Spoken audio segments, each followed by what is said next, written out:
Hello, everybody. It is Saturday night at 9 o'clock Eastern Time. I'm Chris Weuve. This is Starfleet Tactical. I have with me Andy Presby. Joelle's coming. Joelle is coming. Joelle and Andy have a newborn, which means every now and then the newborn throws an interrupt to put it. Really needs to talk to mommy. And really needs to talk to mommy. So the Joelle is dealing with the youngsters. So we're going to go ahead and start without her, though. Some people have noticed that Alec is doing a stream at the same time. Alec and I ended up having a phone conversation like, is this going to work? Because he wasn't paying attention to the schedule. It just sort of scheduled something for the same time and then went, oh, wow, I scheduled it at the same time. So I think it seems to be working on our end, at least. I don't know how it is on Alec's end, so hopefully it's working over there. I tell you what, Andy, I'm going to go ahead and deal with an admin task, which is I'm going to throw up the schedule. So next week, I am going to be doing a show because it turns out I am not leaving town. A lot of this is because I'm doing a lot of traveling. I am not leaving town because there's this guy I know by the name of Pat Doyle who is going to be coming into town on his Sky Bus, and he's staying not too far away, and I'm going to go have dinner with him. He is not going to be on the show, however, because he has a 5 a.m. report to the airport, or report to the shuttle bus to go to the airport, which means like a 4 a.m. wake up, which means for crew rest purposes, he's got to be in bed by 8 o'clock. And so he can't do the show, but he can do dinner. So I'm staying in town to do dinner with Pat next week. And then on the 22nd, I will be at PhilCon in Philadelphia. So I'll get a chance to see Bob there. And then on the 28th, which is the weekend after Thanksgiving, I'm going to go spend some quality time with my library in Dayton and sort of work on the storage unit a little bit. And then for all of that in December, my expectation is I'm going to be doing some trips to Dayton to do storage unit stuff. I don't know when they're going to be yet. So when we get closer, I'll sort of figure out exactly when it's going to be. But I expect that of those trips in December, I will be here for at least half of them, maybe 2/3, maybe 3/4 of the days in December. So, Andy, as I recall, correct me if I'm wrong on this, but I believe that you work for a public sector space organization. We won't get into the details of which one, other than to point out that I believe I believe this organization employed like Neil Armstrong and Buzz Aldrin at one point. A couple other folks. And a few other people. Okay. I thought it was that one. It's so hard to keep them all straight. There are many of us. Are you by any chance speaking for that organization tonight? In no way, shape, or form. Okay. All right, that's good to know. I didn't think you were, but I'm not speaking for my employer, any of my employers, past, present, or probably future. And he's not speaking for his.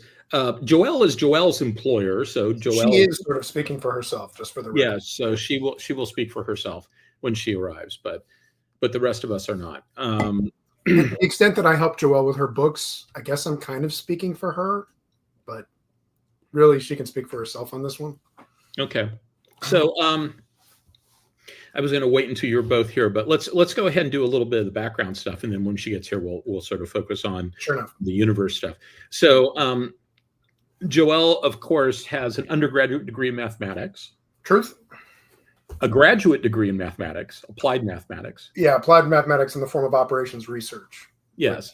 If you haven't seen it in the context she learned it is applying mathematics to military operations. Yes, it's the traveling salesman problem, except it involves torpedoes instead of salesmen. Yeah. So you have an undergraduate degree in physics. Yep. You both are graduates of the Naval Nuclear Engineering program. Truth. Although for different reactors. Have you ever sat down and had tell me about your reactor conversation? No, we never really did. Oh, that's hilarious because we never did. Well, partly because those conversations would have had to have taken place in an unclassified space, because we were never both on the same ship at the same time where we could talk about the ship. Yeah, I can believe that. So when I was at DIA, I shared a cubicle with a surface nuke and a submariner.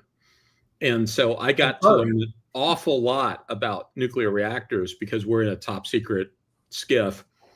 And they were having like, well, how many steam generators do you have? Tell me about your loop. And so they got to compare plants. Mm-hmm. And I later got to go aft on an LA because the submariner hooked me up. Oh, that wasn't because I couldn't get you guys. I couldn't get you back there. Well, so the thing is, so I should emphasize to everybody, I was an intel officer. My target was all navies everywhere, and because of where I was, that included the U.S. Navy. I was one of the few people in the intelligence community that was allowed to do what is called net assessment, which is comparing blue to red. Most of the people in the intel community only do red, and that's because the combatant commands sort of jealously guard the prerogative of comparing blue to red. But I was one of the exceptions because of the billet I was in. And we sat and talked about it. And, because there's a whole bunch of cool stuff that you can learn. But on the flip side, there really is a need to know. And there was a lot of instances where somebody would say, hey, do you want to do X? And I'd say, I really can't justify that. I don't have a need to know. Yeah, and so as a blue person, Chris in the intelligence community would tell me, hey, the other team can do this. And I'd be like, ooh, yeah, okay, yeah. Great. Thank you very much. Andy and I were able to get together in places where we could have that conversation. But when I come up with sorry, go ahead. I was going to say, talking with my colleague, the submariner, we concluded it actually did make sense for me to see all this gear. And so, as part of my education as an intel analyst, in a perfect world, it would have been a Russian engineering plant. I did not have access to a Russian engineering plant or a Chinese engineering plant. So instead, I got to see a U.S. engineering plant. And usually, just as an operator, I relied, I haven't been in the Navy for years, but I relied on the intel community to sort of teach me about what the rest of the world was capable of doing. But when you came up with clever and interesting things that you could do, the blue people don't tell the intel people what those things are because they don't have need to know typically. Yeah, there's it's always like, I know from being a professional war gamer, it's always way easier to get data on red than it is to get data on blue. Okay, so I have been told that I had a date wrong, so let me double check something real quick. We'll fix it. Thanks, Bob. Yeah, okay, so I think I said the 28th when I should have said the 29th. Is that correct? Mm-hmm. Yeah, okay, so what I really meant was the 29th. That weekend, right? That weekend. So Saturday is the 29th of November. I will not be here. So thank you, Bob, for catching that, because I obviously totally missed it. Let's see. So you guys are both engineers. Yep. You are a physicist. You've got a master's degree in engineering. Yeah, and that's spacecraft engineering. Spacecraft engineering. So I point this out because Andy has a lot of specific technical knowledge. One would be incorrect to assume that Andy's the only one in that household who can talk engineering. In fact, Andy has made the comment to me at one point. He said something to the effect of that he needed to teach Joelle some specific math stuff related to some engineering because her math skills were better than his. and it would be easier if she did the math than if he did the math. Yes, but she hadn't had to do the math at that Yeah, point. but she hadn't had to do it yet. And so this is one of those things that, as you get more specific in your engineering, right? There is specific domain knowledge. One of the more dangerous things out there is somebody who's close to that domain but not quite there. It is worth noting that mathematicians, which Joelle was trained as, and physicists, which I was trained as, or engineers, use math in different ways. Yeah. And you have to think about it differently when your job is just simply to discover new math concepts or come up with new ways of doing mathematics than when you have to apply those mathematics to a real world physical problem in which God gets a vote. Right? Yeah. Yeah. Though presumably God has a vote on all of it. It's just there's another layer of complexity when you're trying to match experiment to whatever the math says. Yeah. Now I have had a job title that said technical support engineer, which, if I remember correctly, is a job title that would have been illegal in like the state of Kentucky or the state of Tennessee. One of those states there, if you have to actually have an engineering degree to have engineer in your title. Interesting. Yeah. So I was a technical support engineer, which meant that, I knew a lot about computers at the time. Basically everything I know I've forgotten, or it actually would be more accurate to say everything I know is now obsolete. So I could troubleshoot some operating systems that no longer exist. But you were in IT, right? And so folks, there's a general rule of thumb. I don't think I've said it on the show, so I'll say it. There's a general rule of thumb that it applies to a lot of things, but I learned it doing learning systems engineering at the Naval Postgraduate School, which is very much about ships, and ships and aircraft, even though I was learning about spacecraft. But there's a rule of thumb that in ships, you get a new propulsion technology or hull form about once a century.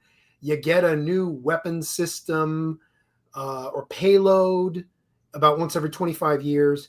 You get new sensors about once a decade, and the computers are obsolete 5 years before you installed them.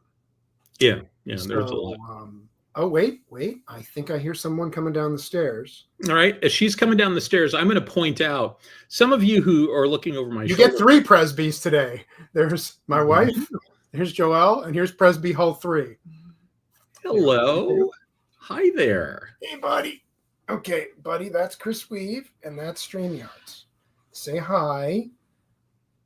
No? Okay, he doesn't want to say hi. Here you go. Hang on. How old is he now? 3 months or thereabouts.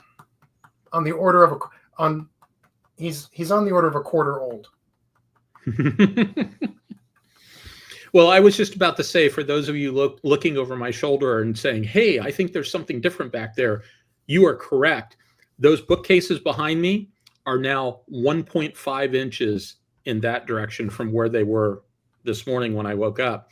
And it took me an hour to move them 1.5 inches in that direction. Starfleet Tactical, the next generation. Yes, very much. Yes. So, okay. So, hello, Joelle. Let me switch Joelle out and let me get him. We have a crib down. Cutie patootie. Okay. You have a crib down there? Yeah, we do. Well, a pack and play. Yeah. It's a pack. That makes sense. That makes sense. So, I have listened to 6 interviews with you today, Joelle. Oh boy. You and Casey and Marissa and Melissa had a fantastic time. It was lots of fun. There was no alcohol involved, I don't think. I'm sorry, what? Oh, well, I put this chair in an inconvenient place. I'll just stand.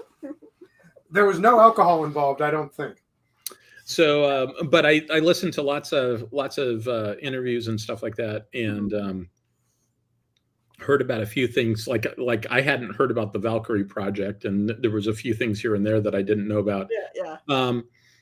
And I think that was the first time that I had heard from you the story. So while we were waiting for you to finish giving the little one some attention. Refueling.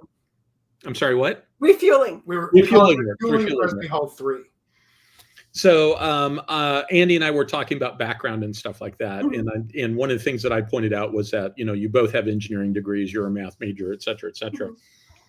It would be a mistake to assume that Andy did all the math and all of this, and that you were just along for the ride. But the two of you met at a science fiction convention. True. And I really, really like that story of how the two of you met. And I don't know that it's ever been on this show. So if you would tell the story about how the two of you met, that would be fantastic. Should I start? You should start. So I was at Naval Postgraduate School in Monterey, and so was he, but I didn't know that.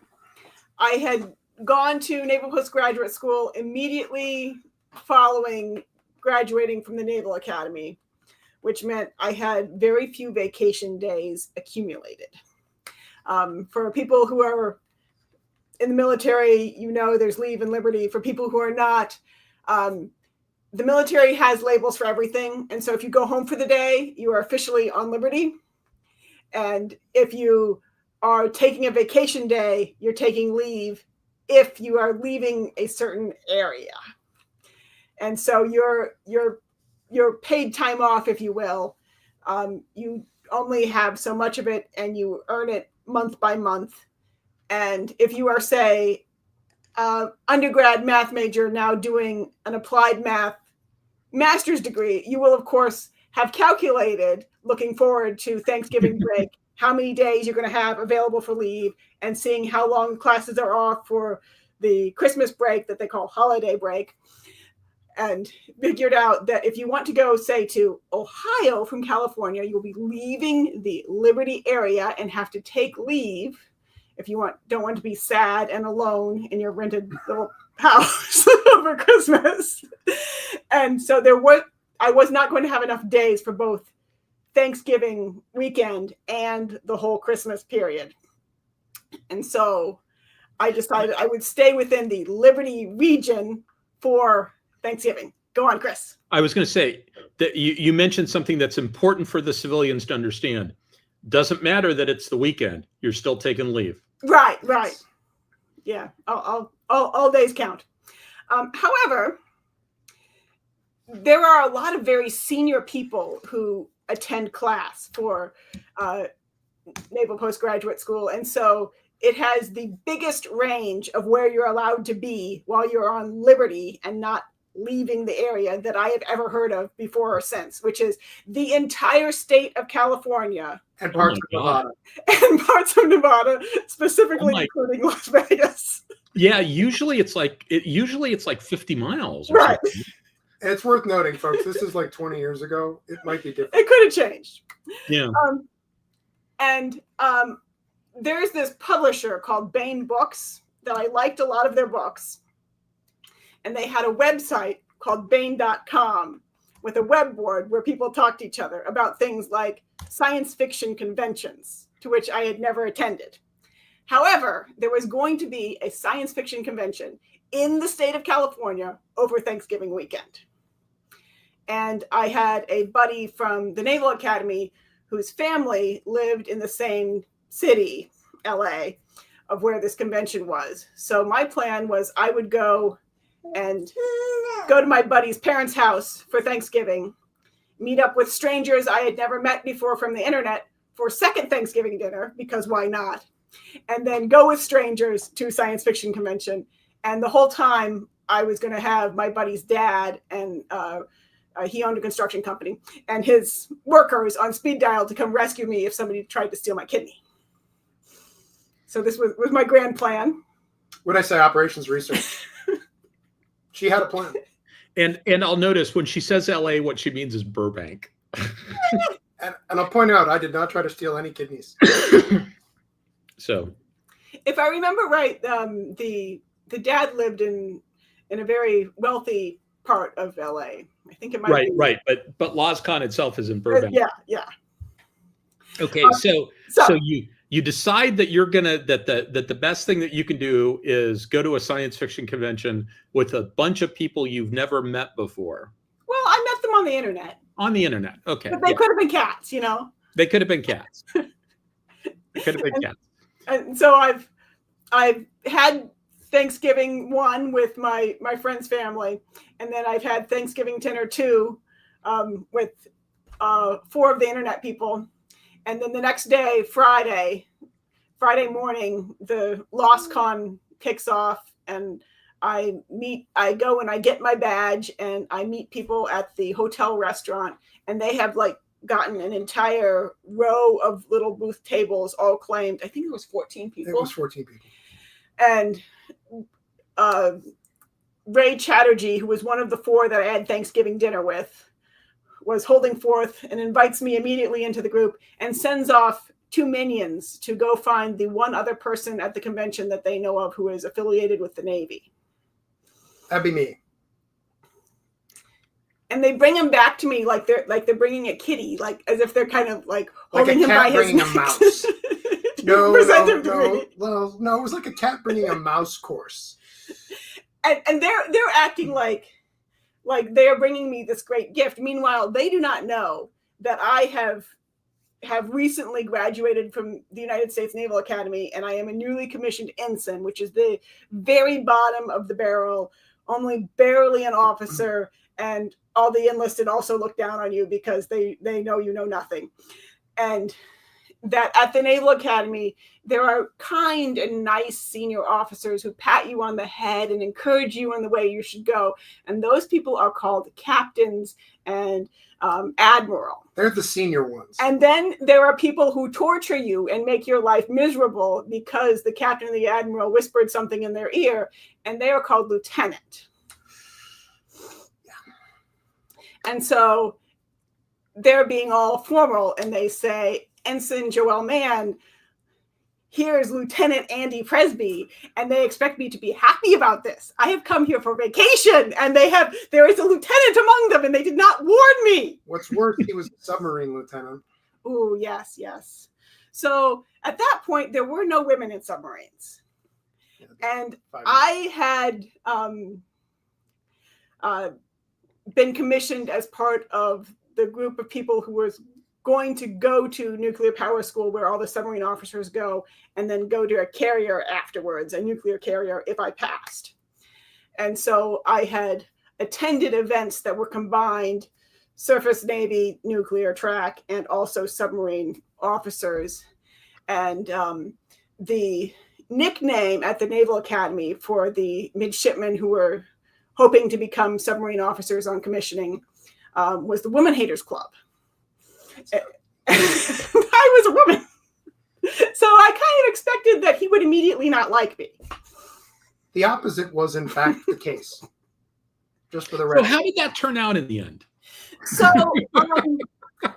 I avoided him for the weekend, expecting him to be horrible. And you know what? He wasn't around. Apparently he had a stomach bug. But I thought he was just giving me space and being very nice and letting me have a fun weekend. I was sick as a dog. Spent the first 2 days, like first day of the con in my room. It was not fun. And then it was Sunday afternoon, the end of the con. We finally got a chance to sit down and talk. As one does at a science fiction convention, we were sitting in a room in like some random hotel room with 50 other people having conversations. Belonging to Ray, the man from the Thanksgiving dinner who caused him to be brought to me. Yep. And we were just talking and explaining where we were from. And so I forget which order. He starts asking me questions. Like where are you stationed? And so I say, I'm going to school, Naval Postgraduate School. And he says, me too. So am I. Me too. And then, let's see, what was it? Next one was, where are you from? Because you, in the Navy, you refer to the state where you were before you joined up. And I'm Ohio. I'm like, I'm from Ohio. And I said, where are you from in Ohio? I think I said, I'm from Cleveland. And I said, where are you from in Ohio? Well, anyway, so he keeps saying me too. So obviously he's making fun of me. She hit me on the head with a cookie tin. It was love at first sight. This is funny. Now, I will point out, I can't remember if I've said this to you, Joelle, but I've certainly said it to Andy. I was at that con. But we never saw it. I had Thanksgiving dinner with Sherwood Smith. Mhm. Spent the night at her place, met her family. And then Sherwood and I went to the con the next day, and I was at that con. And so I've told people that I claim at least partial credit for the two of you getting together because I had enough common sense to not meet either one of you and get in the way. It is true. The day Chris and I met, we talked for like 6 hours. Yeah. Yeah, and a recurring theme is when we get together for HonorCon or the BuNine annual meeting, whatever we were calling it that time, when we'd all get together, David Weber would take everybody out to the gun range. Yeah. And bring like, an arsenal. Giant trunk full of guns, and they go out to the gun range, and Andy and I would stay at the hotel and talk because we both thought it was more entertaining to just sit around in the hotel. And of course, as your audience knows, we can never shut up and we never get to the point. Yeah. So thank you, folks, for your patience. So how long was it before Andy found out that you were not thrilled about meeting a lieutenant? A decade? Really? Was it a decade? I think it might have been a decade. It might have been only 5 years. It's been a while. Actually, no, it was the first time we told the story. So it must have been at a science fiction convention. Okay. They're having the conflicting versions of what occurred. Yes. I'm oblivious. Of course. I know. Everybody's shocked. Shocked you are that I was oblivious. So, okay. You're shocked? Yeah. I absolutely love that story. Sorry, folks. He's got a bit of a cold. I may have to walk him outside for a minute. Okay. Well, let's talk about Ringer. Nice to let's Joelle. talk about Ringer. Let's talk about, this is book 1 of a series that already had book 0 out, right? In the form of Dabare Snake Launcher, right? Well, it does stand alone. There is a complete story. Yes. In the modern publishing world, I have to say that because there are books that don't. This is not the Fellowship of the Ring. I believe that the way you phrased it was there are spoilers for Dabare in the prologue to Ringer. Yes. In that the only 2 characters that we see in both books are in the prologue to Ringer, and then it skips forward like 100 years. Yeah, though if you're trying to avoid spoilers for Dabare by skipping the prologue, it might seem odd to you when you're reading Dabare after having read Ringer that some of these names are familiar. Like, why are there things named after these people? Yeah. I would just suggest everybody should read Dabare first, but because it's historical background, you find out why the family that is it's the same family front and center stage. Yes. But it's different generations of that family. Right. And you find out how a regionally important family becomes a globally and interplanetarily important family by the time Ringer comes around. Yes. So whose idea was it to set it in Saturn? Andy and I both talked about it. This Ringer and Dabare were both original. I have no contract yet. Let's pitch Tony some ideas and see if we can get her to pick at least one. Okay. And these are the 2 she picked. And Tony, in this case, is Tony Weisskopf. Tony Weisskopf of Baen Books, yes. So, and you had stumbled into, well, stumbled is wrong. You had stumbled into the career you had spent your life preparing for. Yes. So, and I was not aware of you. You told the story about how you did a short story and you shared it with some people, and next thing you know, it's in Tony's hands. Yes. Without ever expecting it was going to go beyond. It started off with Tom, right? I had never heard any of that, despite the fact that I was like standing next to you were present for it. Yeah. right? Because it all involved people who were part of BuNine. And I was part of BuNine at the time, right? Because along with Tom and Andy, we were three of the founders. But I had not heard any of that beforehand. So you find yourself in a situation where you're working with David Weber. Yes. So I have been writing since I knew how to write. I've been coming up with stories. At first, I would just tell them to my three brothers, and I would write down notes to myself so I knew where to start the next day about what I had already made canon, if you will, by telling my brothers. And I finished a first novel while I was in high school, and I submitted it somewhere, I forget where, and I actually got a response that was specific to the novel, and did not realize how amazing that was for a first shot. And I wrote about 6 more different novel drafts and didn't submit them anywhere. And I was regularly doing NaNoWriMo while going with Andy and hanging out in the back room for you guys while you were meeting up with David Weber and doing tech support. And then you guys had the contract for House of Steel, the companion, and David was asked by Tony Weisskopf of Baen to provide a short story to put on the website to help promote the sales of that book.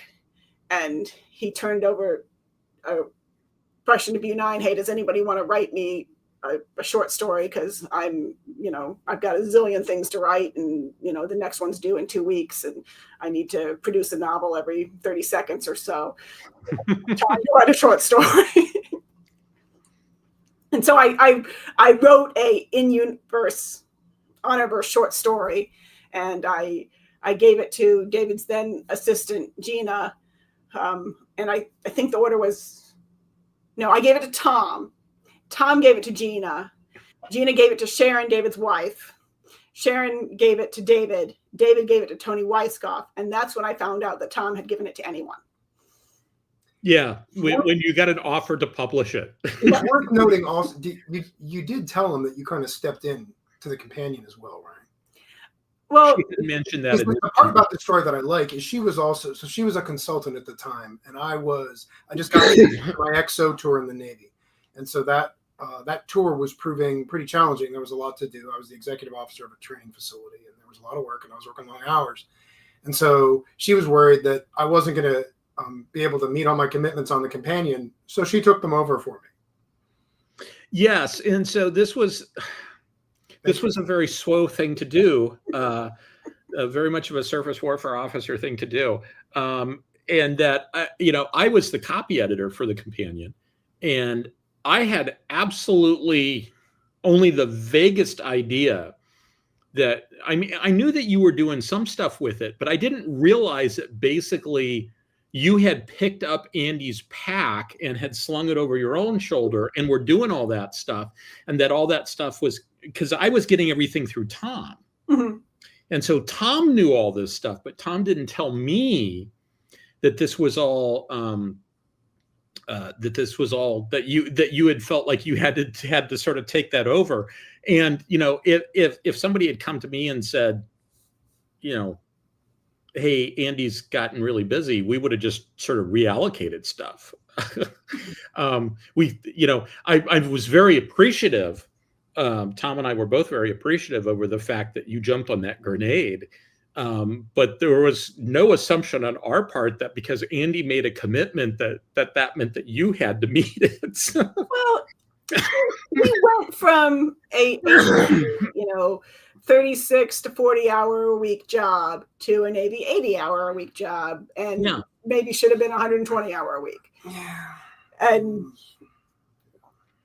yeah, he was also, along with Tom Pope, a very deep repository of knowledge that the project depended on, and the amount of hours somebody else would have had to do to create the amount of knowledge he had would have been tremendous.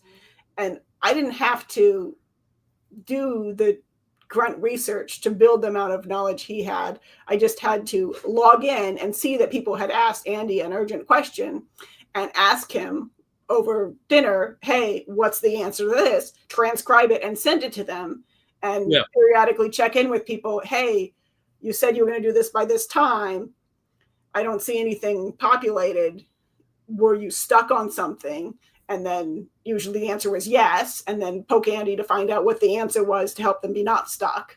Yeah, the system certainly worked. The system certainly worked. I was a little chagrined when I discovered that you had jumped on that grenade, and I assumed that Tom knew that you had jumped on the grenade. I think so. Yeah, it didn't. I was only sort of vaguely aware that there was any grenade jumping whatsoever at the time. So, but House of Steel worked out in the end. We'll see if we ever end up doing the next book in that series.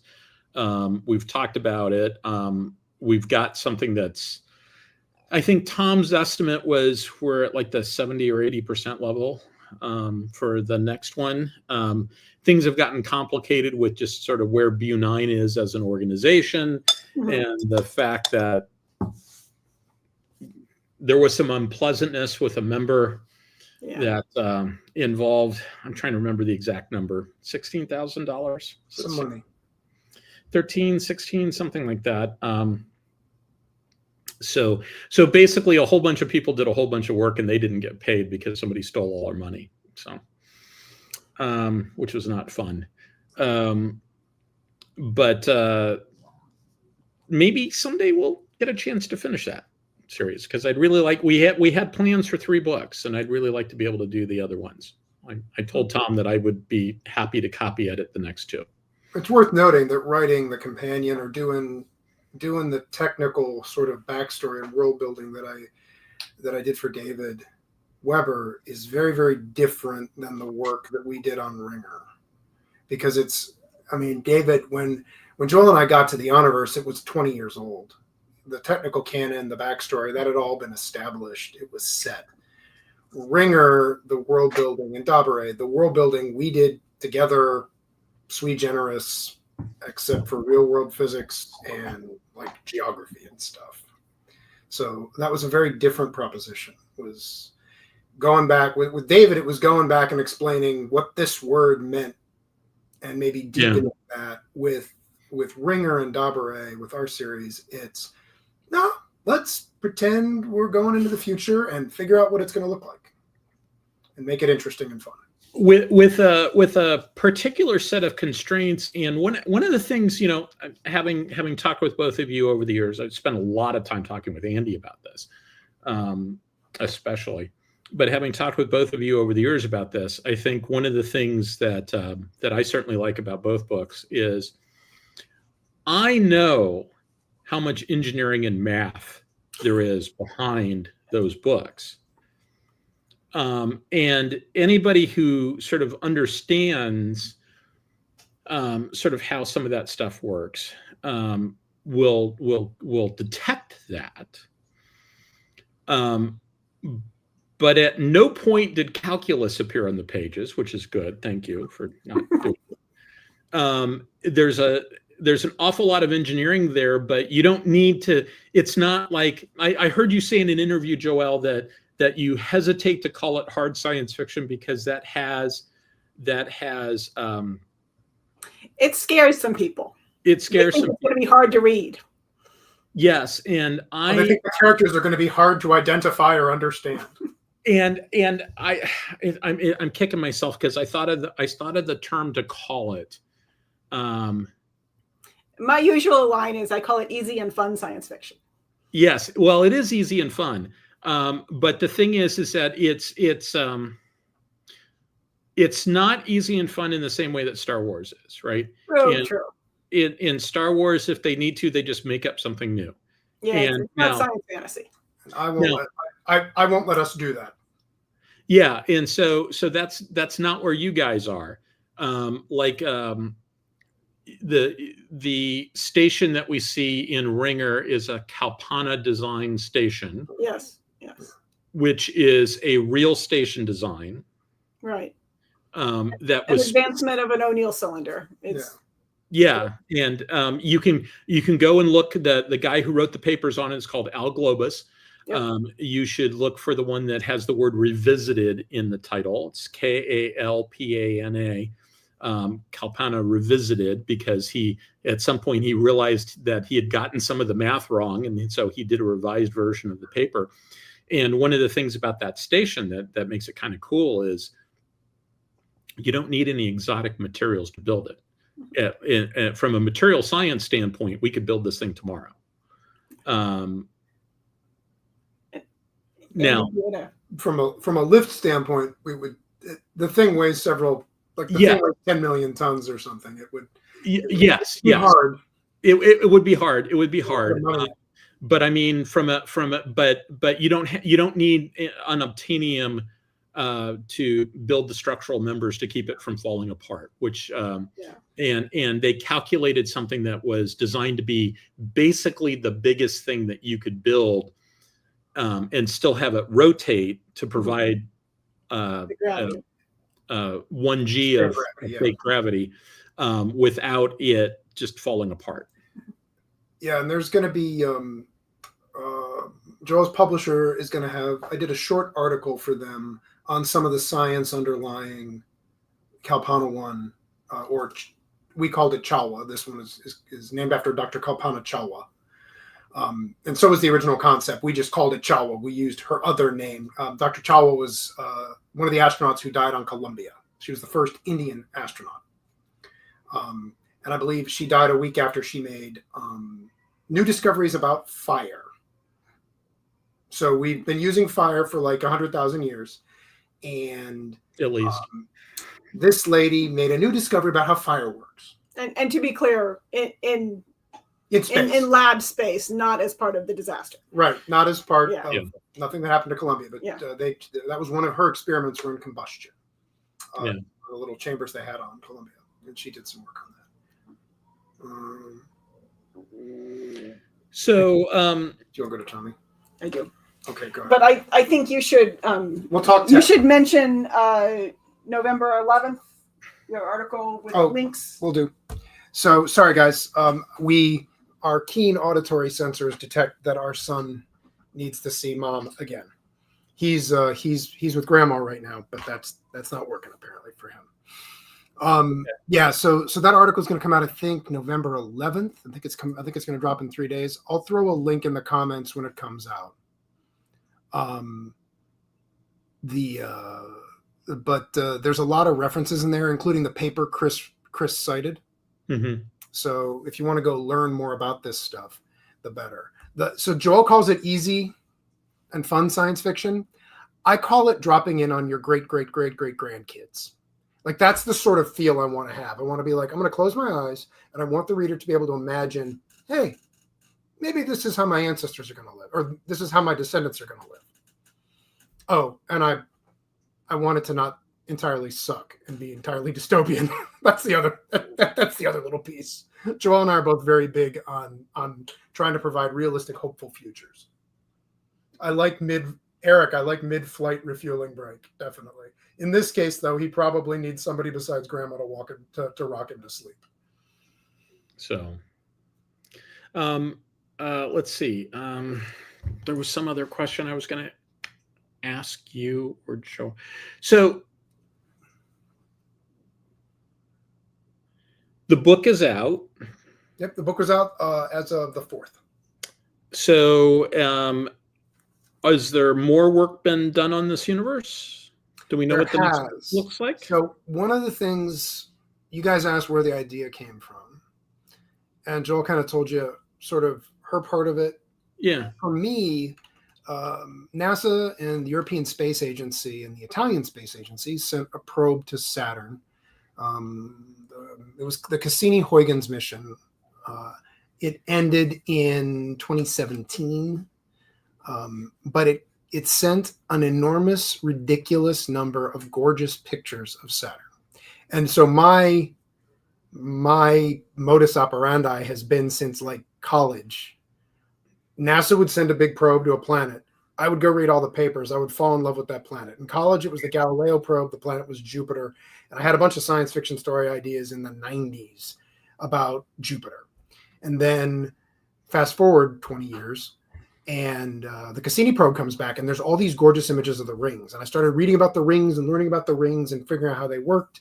And I just fell in love with Saturn's rings. And I thought, so the thing about Saturn's rings is, the asteroid belt in Empire Strikes Back, where you're seeing these big giant rocks and they're like 50 feet away from each other. The rocks in Saturn's rings, they're ice. They're solid ice, as hard as granite. They're not, most of them, that big. But that's like the only place in the solar system where you're going to see something like that, where there's stuff to dodge and this dynamic environment where everything's all in orbit around Saturn, but it's all bumping into itself. And it's like a giant interstellar or interplanetary smoothie machine. And that just fascinated me as a spacecraft engineer. That fascinated me as a guy who is not a planetary scientist by any means, but who reads about it a lot. I really enjoyed it. I found it fascinating. Planetary scientists and astronomers use Saturn as sort of a microcosm of what protoplanetary disks around other stars might look like, about the galactic motion. It teaches us things about how small objects orbit big ones, right? And so I just fell in love with these ring features. And the more I read, the more I went, if you really wanted to get away from it all, but you couldn't quite get to the next star, no warp drive, by the way, just with the technology we think we could build based on the physics we know today, man, Saturn's a great place to go. You got all those chunks in the rings. They're all water. You got all the makings of life there. They're carbon. And so it's a good place to be. And that just wouldn't go away. And so the backstory is a little bit like The Expanse, in the sense that it's kind of near future, a couple hundred years. Our solar system, spoiler alert, Expanse starts in our solar system. Some stuff happens. But I wanted to go harder science than even The Expanse does. And the authors of The Expanse will tell you, hey, we tried to go as hard as we could, but we fudged some stuff to make it more fun. Yeah, the Epstein drive. Yeah, the Epstein drive. I mean, as a nuclear propulsion guy, I can make the Epstein drive sort of work, but it won't look like it does in the TV show. Let's leave it at that, okay? And it'll behave differently. Yeah. But I wanted to kind of go, well, I spend my day job. I'm basically a government-funded science fiction engineer, right? I'm trying to build the Enterprise. That's my day job. We've talked about that before.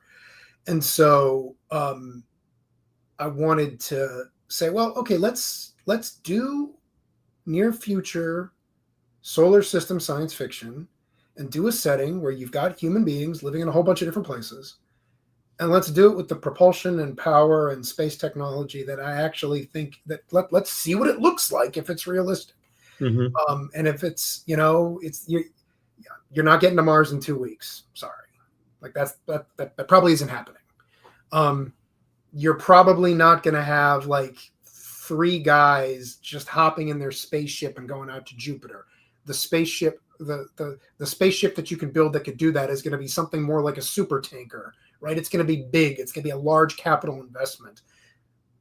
But Saturn's really cool because there's lots. Saturn has, I think it's got the most moons of any planet in the solar system, even if you don't count the rings. I think it's got Jupiter beat by 3 or 4 moons. I think it's in the 80s or low hundreds now. And so there's all these little worlds, and they're all weird and they're all interesting. And some of them have the deepest oceans in the solar system in some cases. One of them we think is a pretty good spot to go look for life. The astrobiology community is really interested in Saturn's moon Enceladus.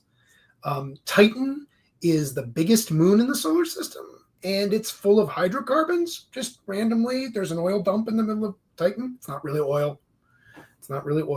But methane and a bunch of other things. Yeah, and if I remember correctly, the atmospheric pressure on Titan is greater than the atmospheric pressure on Earth. I believe it is. And so it's all hydrocarbons. It's all like methane. All sorts of interesting stuff going on in that system. And the cool thing is it's close enough. All that stuff, it's far enough away that you can tell interesting stories. That help is not an hour away. It's not a day away. Thank you. I was trying to remember. I knew it was in the I didn't remember it was 274. I even know where you got that. That's from the NASA planetary science page. I think they've found more since then too. But the all this stuff is close enough that you can realistically have like a polity or multiple polities that share it. You can have a civilization there. There's the basic building blocks of life that's there, so you could be borderline self-sustaining. You're close enough to the rest of the solar system that you can sort of participate in a solar economy.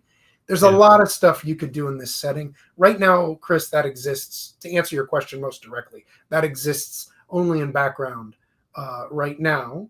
If the book is successful, if you guys like it, if we did a good job, there'll be more. And I think we have another guest, and I'm going to take him so that you can talk to the actual author, because it looks like he's actually falling asleep. Yeah. Sorry. Hopefully my coughing doesn't wake him up. No, it's okay. He's not entirely out yet. There's the people. You see the people? Yeah, no, he's not going to sleep for a while.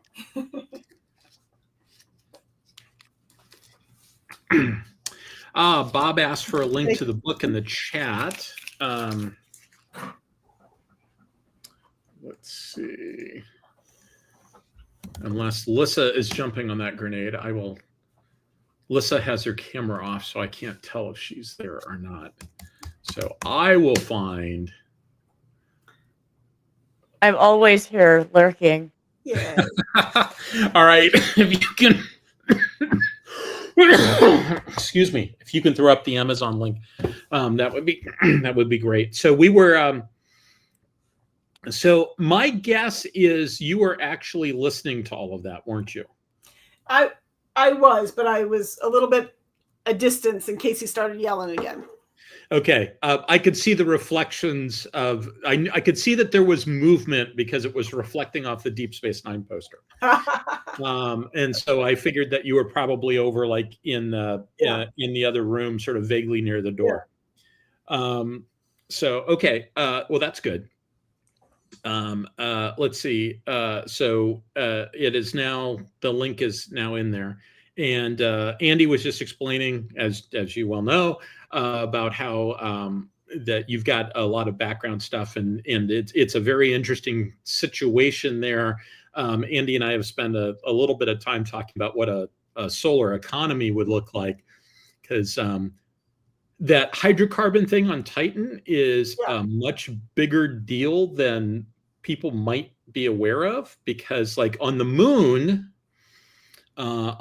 you've got plenty of iron, you got plenty of aluminum, you've even got plenty of titanium, and you've got plenty of oxygen. Yeah. Because the moon is like 40% oxygen by weight, something like that. But what you don't have is hydrogen or nitrogen. Mm-hmm. And if you can get those two things, those are the things that are hard to find, or carbon. Those are the things that are hard to find. Venus has lots of carbon. For the moon. For the moon. And so you can easily imagine an economy where Saturn is providing you with hydrogen in the form of ice, mm-hmm. and hydrocarbons in the form of Titan's atmosphere. Mm-hmm. And they're trading with the inner system for things like aluminum and oxygen and things like that.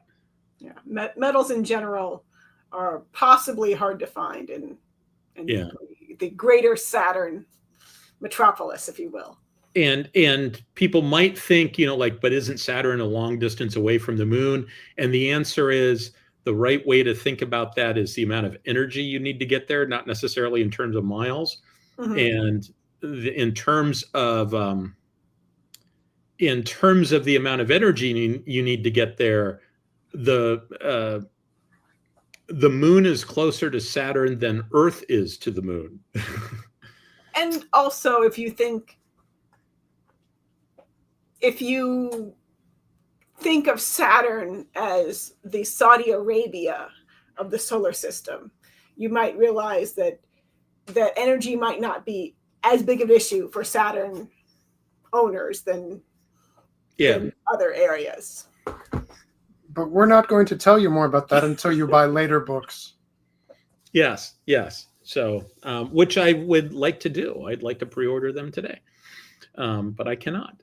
Well, you could buy a crate of Ringer books as to make sure that there are other books. My favorite promotional photo is of the small Presby with photoshopped bandolier of Ringer copy covers on his little bear snowsuit to make him look like an Ewok. I like that. So far, no one has sent me a screenshot of a purchase of 9 Ringer copies. I just put it out there at Halloween time that if anybody actually made the good faith effort to make the Wookiee sized version of this costume, that I would find some kind of reward to give them. I will admit I have not bought 9. In fact, I'm trying to remember if I bought 1 or 2. And then there was also the Baen marketing people did a picture of Moses in black and white coming down from the mountain holding up Ringer, and it kind of looks like he's about to be struck by lightning for the blaspheming of the photo. And for that one, people are really recommending you get 2 copies of the book in case you need to shatter one into 1,000 pieces, and you go back up to the hill of the bookstore and you try to get them to give you another one. I don't think they're going to give it to you. I think you'll have to pay again. So just start out with 2. Yeah, that makes sense. Okay, so what was the hardest part about writing this book? Wanting to make it very true to the science and also wanting to make it very accessible for the readers who don't care about science at all. Yeah, in fact, I made the comment to Andy that you don't need to, if you understand the science behind it, you can detect it that it's there, but you don't really need to do it. You don't really need to understand it in order to understand the story. In particular, I remember Andy saying that there is a reactor involved. I need to make sure that I don't give away any spoilers. There is a reactor involved, and Andy's got a really, really, really good idea of exactly how that reactor works and where the gazintas and the gonzados and stuff are, because he designs reactors as part of his day job. And both of you know how to operate reactors.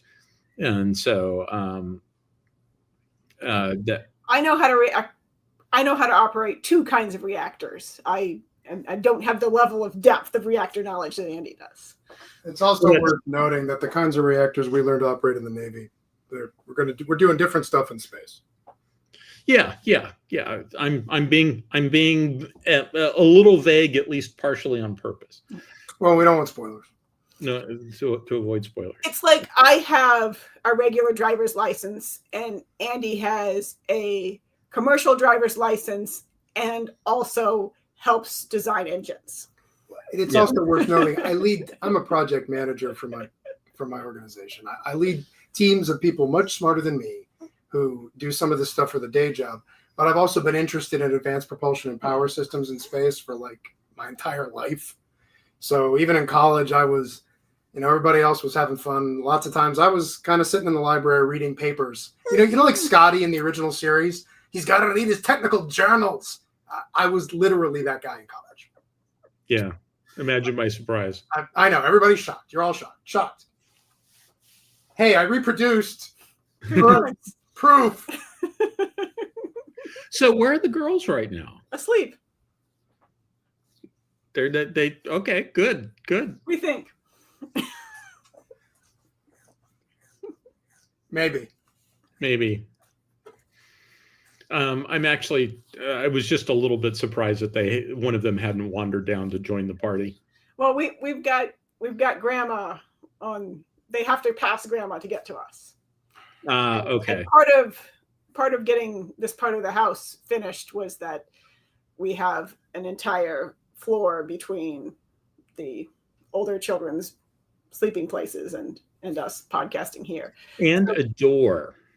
and multiple doors. Yes. To deaden the sound. So yeah, we tested early on to see how loud you could get down here and not be heard up there, and we can get very loud. Okay, that's good. Yeah. That's good. Okay, so what else are you working on right now? Because I know that you've got the multiverse books, you've got multiple short stories. You're just flinging short stories out to anybody who wants a short story. What's currently in print with you right now, and what's the next project? So of course, I want everybody to buy as many copies of Ringer as they can afford.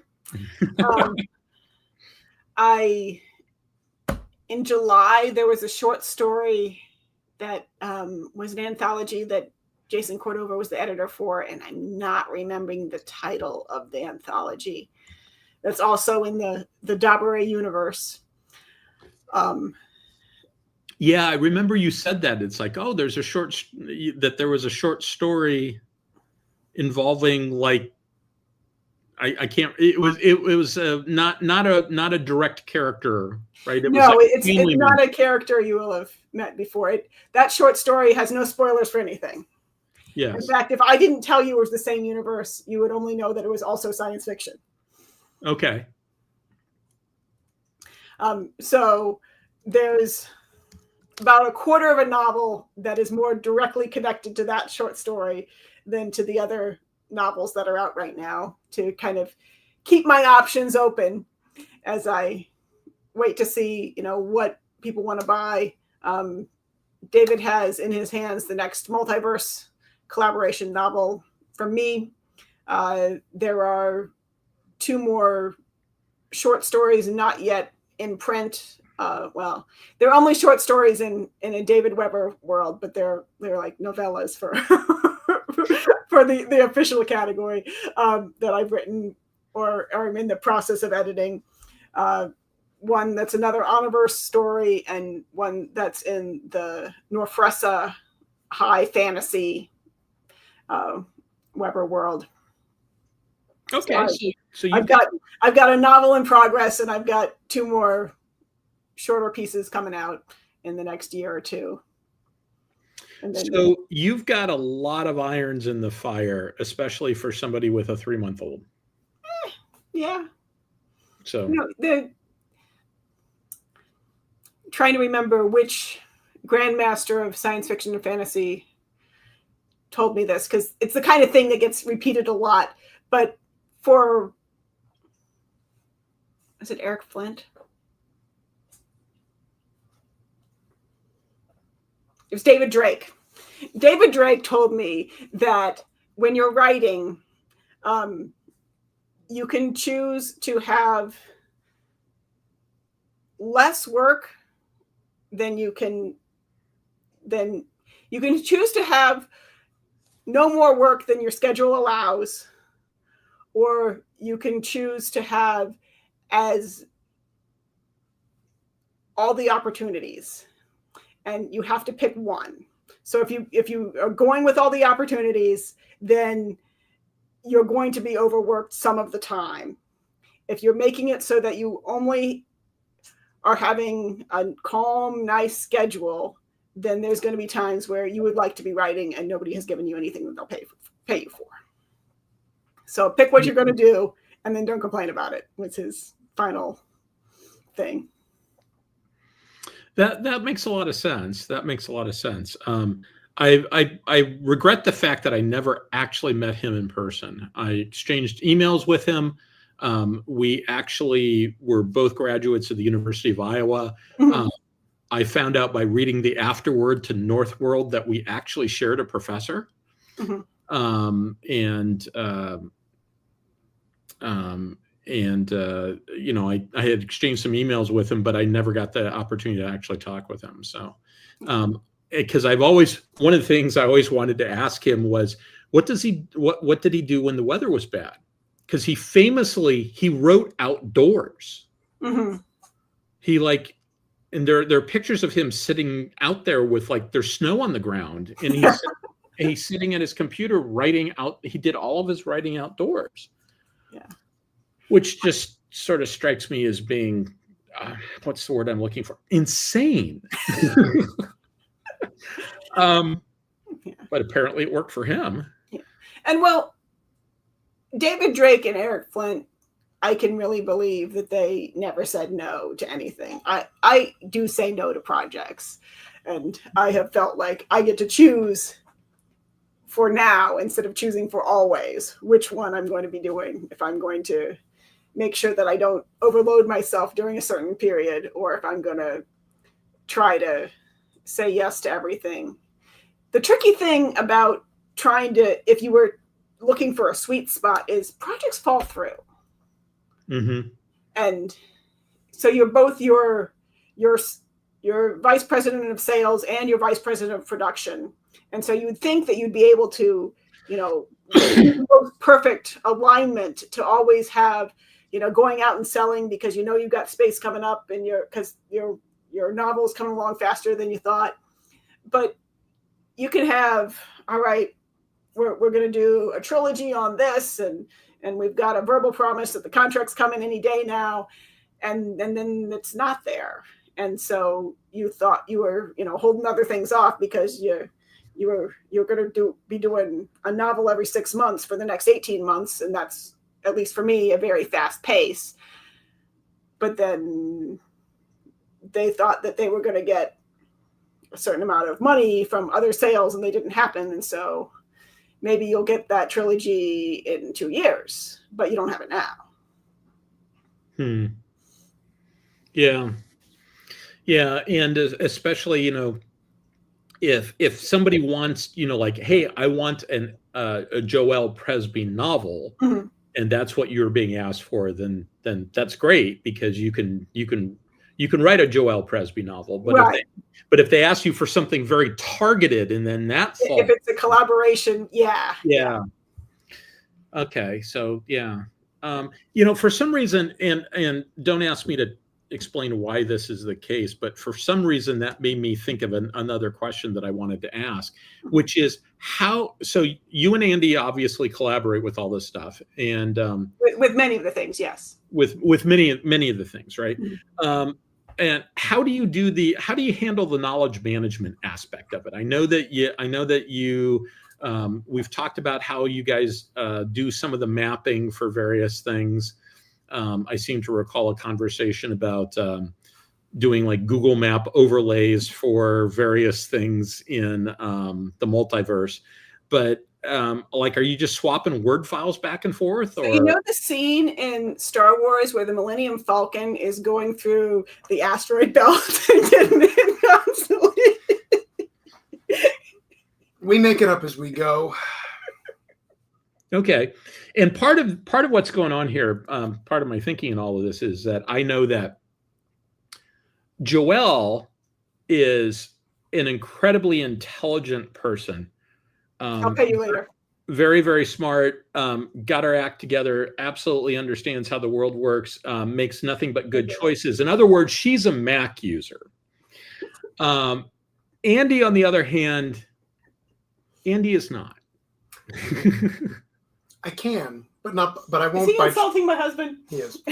I can use Macs, but I don't by choice. Yeah. So in case anybody hasn't figured out, we're actually doing. My computer is a Macintosh, and I've been a Mac user since 1985. In terms of data sharing, we really only need to share Word files, and then we talk, right? Okay. And the other thing is, like, I can write prose, but you probably don't want to read it. And so my job, we have a couple names for it, but it's more like world building support, right? She's the support TED commander. I'm the support ting commander. It's her book, really. She's the one with final say on the project because she's the one who's been practicing to be a writer since she was knee high to a grasshopper. If I have an art, it's drawing, right? So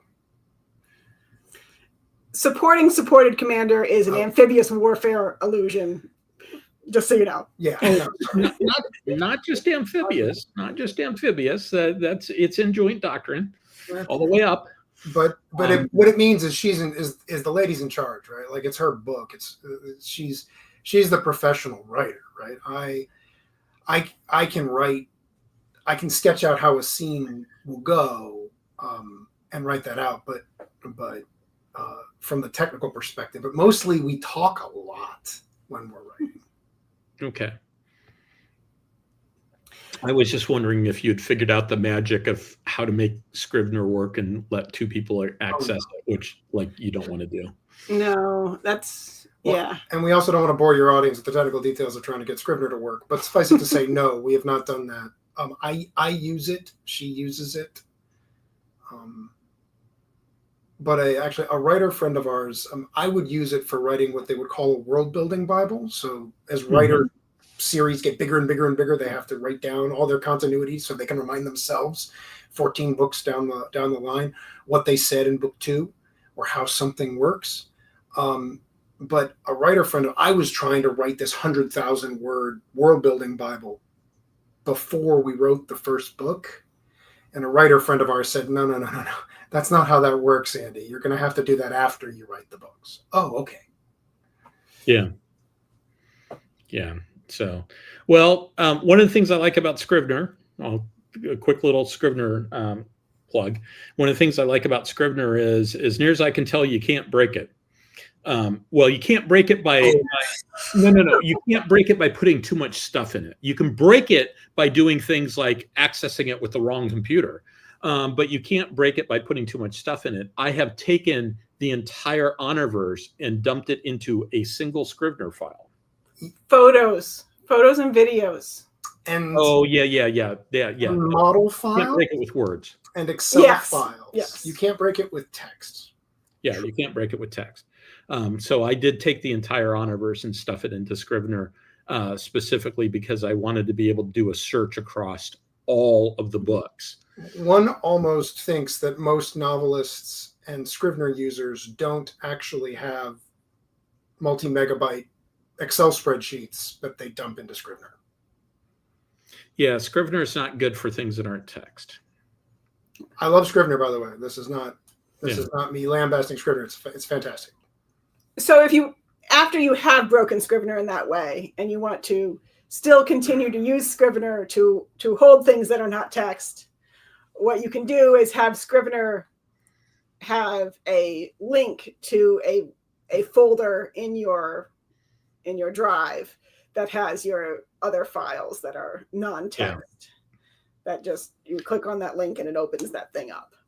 If I won the lottery, one of the things I would do is buy Literature and Latte and just basically say, okay, we're gonna hire a couple of more programmers. Literature and Latte is the company that makes the company that makes Scrivener talking about. Scrivener is a way to it's a novel writing tool. It's a word. It's like calling it a word processor doesn't do it justice. It's designed for the art of composing the words that go into your novel or short story or dissertation or whatever it is. I once made the comment to, I'm trying to remember his name, Greg something. He did he ran some writing seminars. He showed up at a couple of cons and talked about and I can't remember the name of the writing seminar. My brain's just not been working today. I made the comment to him that I wanted to do a book on using Scrivener to do a whole bunch of stuff that wasn't writing a book. Well, and it's worth noting also, it is worth noting that as a civil servant, I'm not allowed to endorse products. So I'm not endorsing Scrivener, but I do use it. And it's worked fine for me. Yeah, I use it too. One thing we haven't mentioned, though, is we talked a little bit about the technical underpinnings of the setting.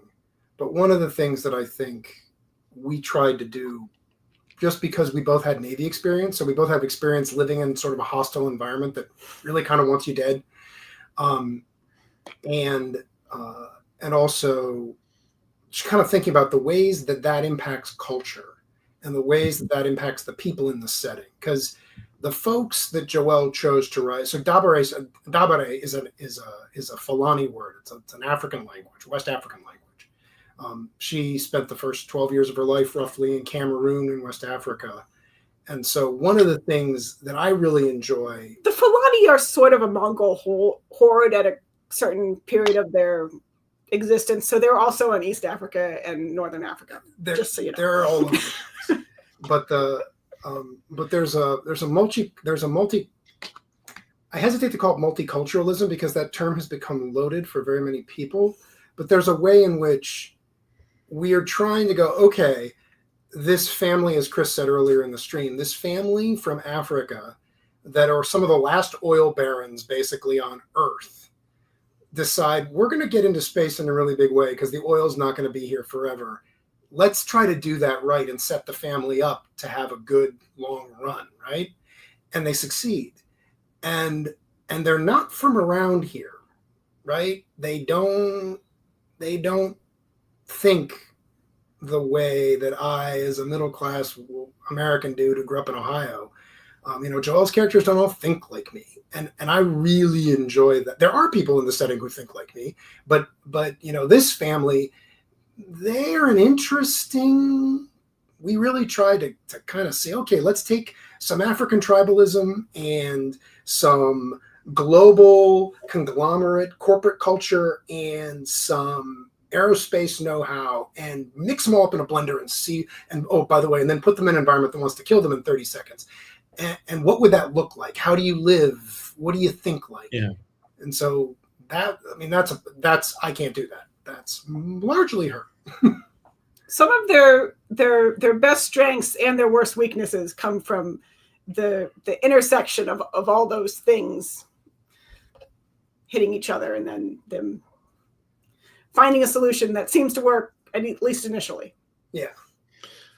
Well, I'm definitely enjoyed the first book. I definitely enjoyed the second book. I'm eagerly awaiting the third book.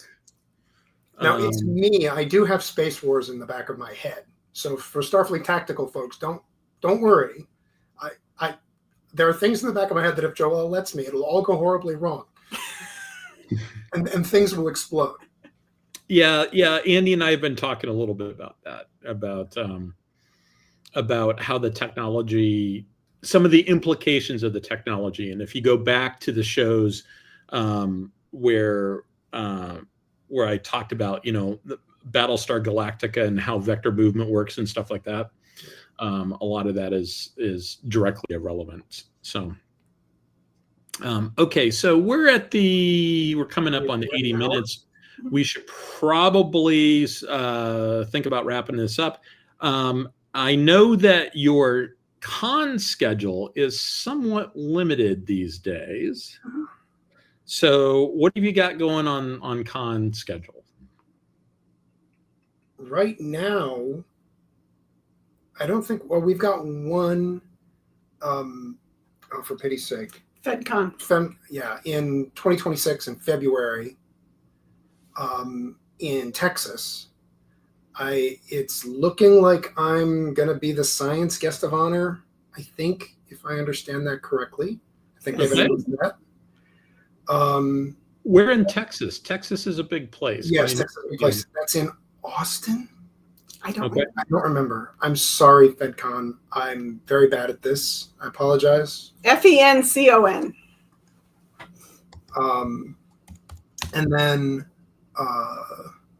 And then LibertyCon. Fort Worth. Okay. Fort Worth. Okay. LibertyCon after that. Probably Cleveland Concoction. Because we're in Ohio. But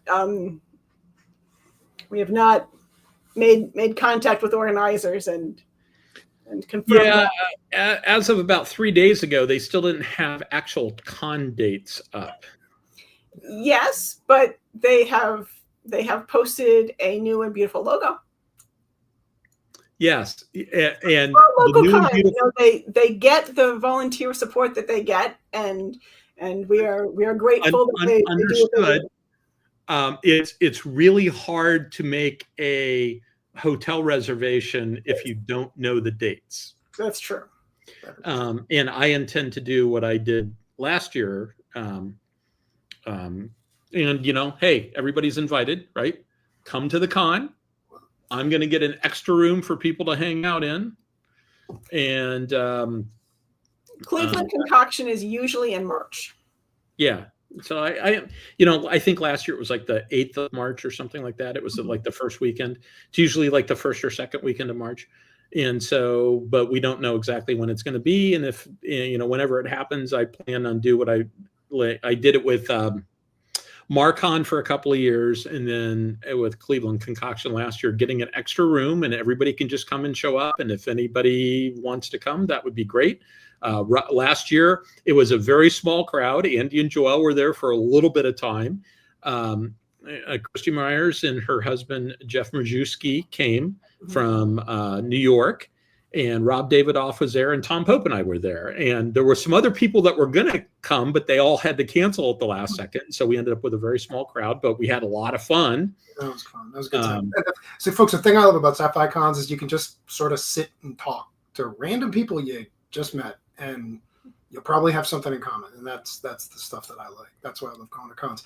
We can't go to cons as much as we used to because of, we got young kids and we got day jobs. And, though I do, Chris, I don't see anything in chat. I've been trying to monitor chat, but does anybody have any questions they want to ask? Yeah. And, I was going to say early on, if you got questions, you should put them in chat. And then I forgot to say that. So I'm looking. If anybody, just before we get off, because I do, before we get off the air, if you guys have any questions, I want to give folks a chance. Yeah, I'm not.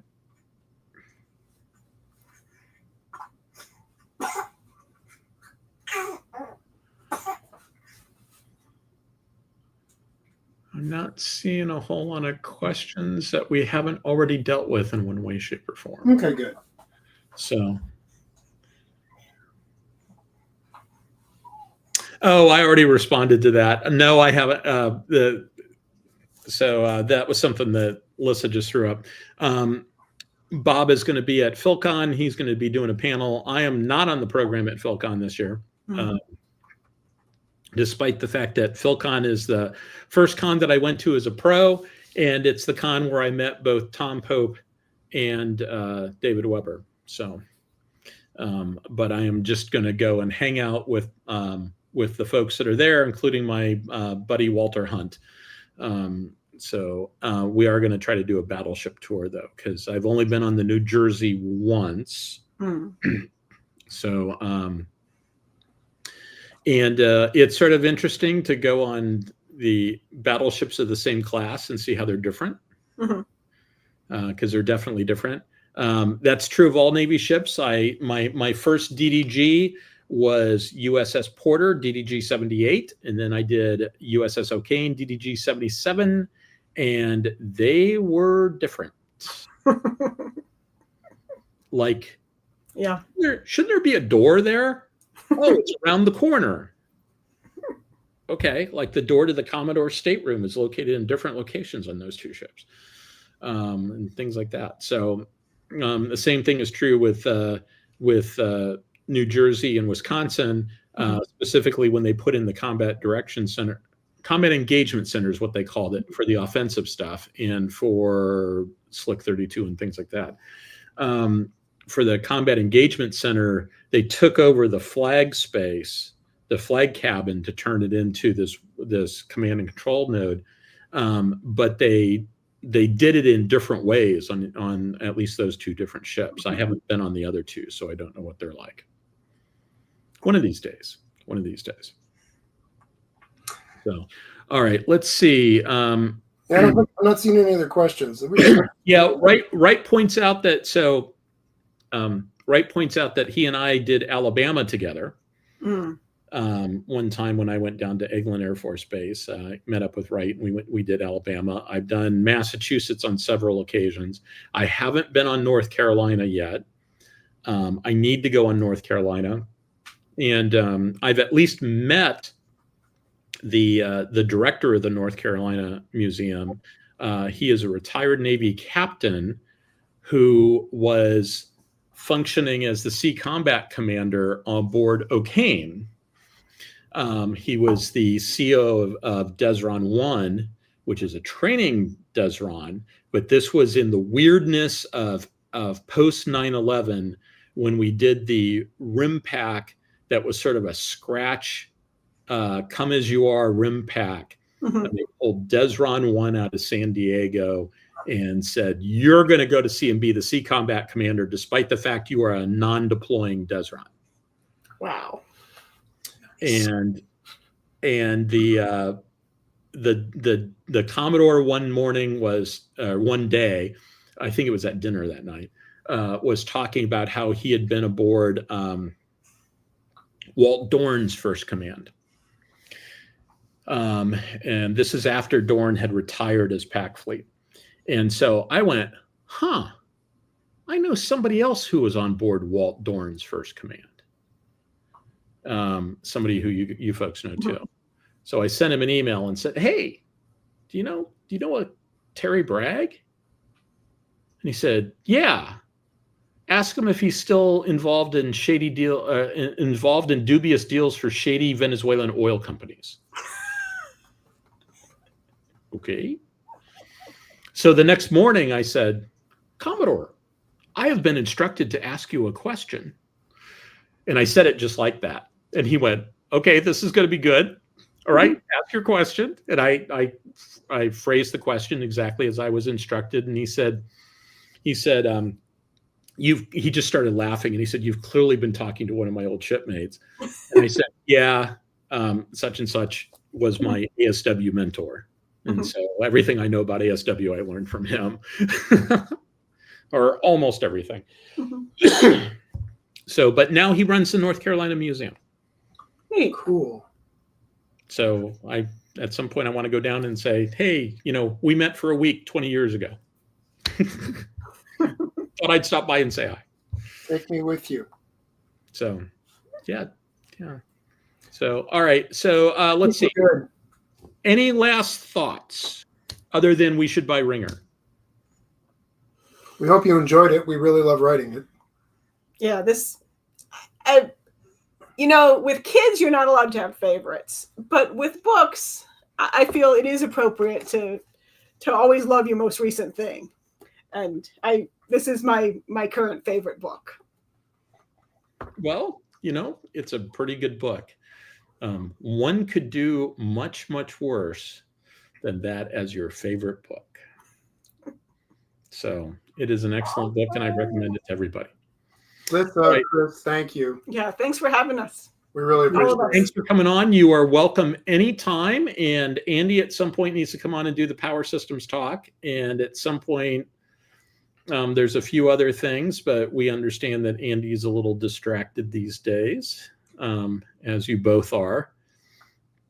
He doesn't look like he's getting ready to go to sleep at all. No. Yeah, we'll see.